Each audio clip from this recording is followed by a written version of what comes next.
नमस्कार मंडळी, मी आदित्य नाईक तुमचं सगळ्यांचं स्वागत करतो एक उन्हाळवणी या यूट्यूब चॅनलमध्ये. काही दिवसापूर्वीच मी अष्टविनायक दर्शन, आपण त्याला अष्टविनायक राईडसुद्धा म्हणू शकता, ही राईड केली होती आणि ही राईड मी अचानक ठरवली. आज आम्ही अष्टविनायक राईडला जात होतो, पण सीन असा झालेला आहे, गोप्रो हा चालूच होत नाही. चालू झालेला आहे पण पूर्णपणे चालू होत नाही. हा एरर होते काहीतरी.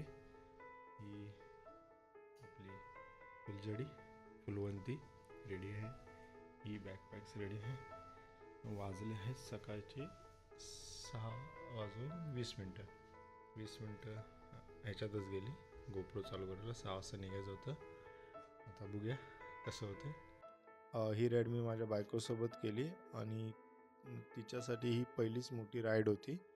या राईडला सुरुवात करताना सकाळीच माझा गोप्रो कॅमेरा बंद झाला.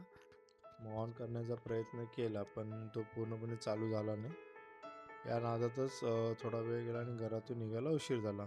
मुंबईच्या लोकांना क्रमाने दर्शन करायचं असेल तर 4 दिवस लागतीलच, पण जे पुण्यामध्ये राहतात त्यांना हा क्रम 3 दिवसात होऊ शकतो. अष्टविनायकची राईड मी अशा प्रकारे केली होती. मुंबई ते मोरगाव, मोरगाव ते सिद्धटेक, सिद्धटेक ते थेऊर, थेऊर ते रांजणगाव, रांजणगाव ते लेण्याद्री, लेण्याद्री ते ओझर, ओझर ते पाली, पाली ते महड आणि महडपासून पुन्हा घरी. खंडाळा आणि पुणे येथे दोन ठिकाणी आम्हाला ट्रॅफिक झालं, त्याच्यामुळे आम्हाला मोरगावला पोचायला दुपारचे 2 वाजले. अष्टविनायक दर्शनाचा क्रम हा काहीसा असा आहे, जो पहिला आहे मोरगावचा श्री मयुरेश्वर, दुसरा सिद्धटेकचा श्री सिद्धिविनायक, तिसरा पालीचा बल्लाळेश्वर, चौथा महडचा श्री वरदविनायक, पाचवा थेऊरचा श्री चिंतामणी, सहावा लेण्याद्रीचा श्री गिरिजात्मक, सातवा ओझरचा विघ्नेश्वर, आठवा रांजणगावचा श्री महागणपती आणि त्याच्यानंतर पुन्हा एकदा आपल्याला मोरगावच्या मयुरेश्वरचं दर्शन घ्यायला. मंदिरामध्ये प्रवेश केल्यानंतर आम्हाला जवळपास गणपती बाप्पांचं दर्शन घेण्यासाठी 1.5 तास लागला. आम्ही मोरगावपासून सिद्धटेकला गेलो, जे अंतर जवळपास 58 किलोमीटर आहे. संध्याकाळी तिथे 5 ते 6च्या दरम्यानमध्ये आम्ही तिथे दर्शन घेतलं. दर्शन आमची व्यवस्थित झाली. तिथे थोडी गर्दी कमी होती. दर्शन घेतल्यानंतर आम्ही सिद्धटेक ते थेऊर हा 82 किलोमीटरचा प्रवास आम्ही रात्री कंप्लीट केला आणि आम्ही 9:30 वाजेपर्यंत थेऊरला पोचलो. भक्तनिवासमध्ये आम्ही पॅक ठेवून मंदिरामध्ये आम्ही 10 वाजेपर्यंत मंदिरात दर्शनासाठी गेलो.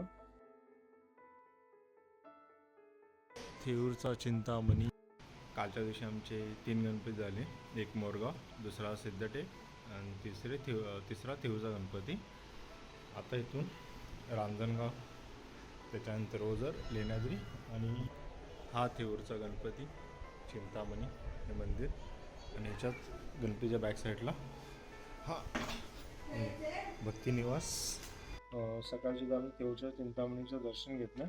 त्याच्यानंतर आम्ही बॅकपॅक्स रेडी करून रांजणगावच्या दिशेने प्रवास केला आणि थेऊर ते रांजणगाव हा जवळपास 81 किलोमीटरचा अंतर आहे.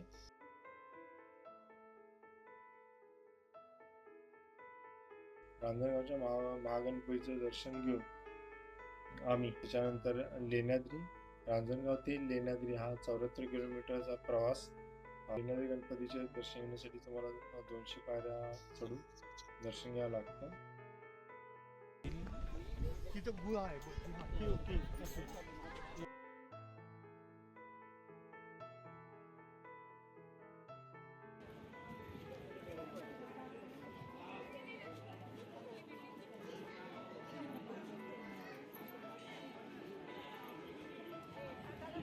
3 दिवस सुट्टी असल्यामुळे सगळीडेच आम्हाला ऑलमोस्ट 1 तास ते 1.5 तासाचा 1.5 तास लागले दर्शन घेण्यासाठी.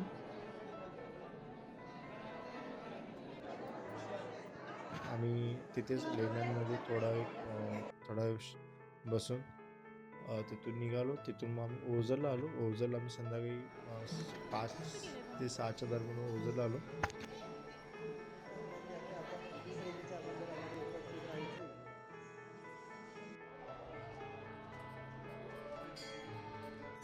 तिथे दर्शन घेतल्यानंतर आम्ही नदीकाठीच्या तीराला सूर्यास्त पाहत थोडा वेळ बसलो आणि शेवटचे 2 गणपती, आता हे मुंबईजवळ असल्यामुळे आम्ही तिथे स्टे केला नाही. चिंचवडमध्ये आहोत. तिथून आता आम्ही पालीला जाणार, त्याच्यानंतर घरी मुंबई.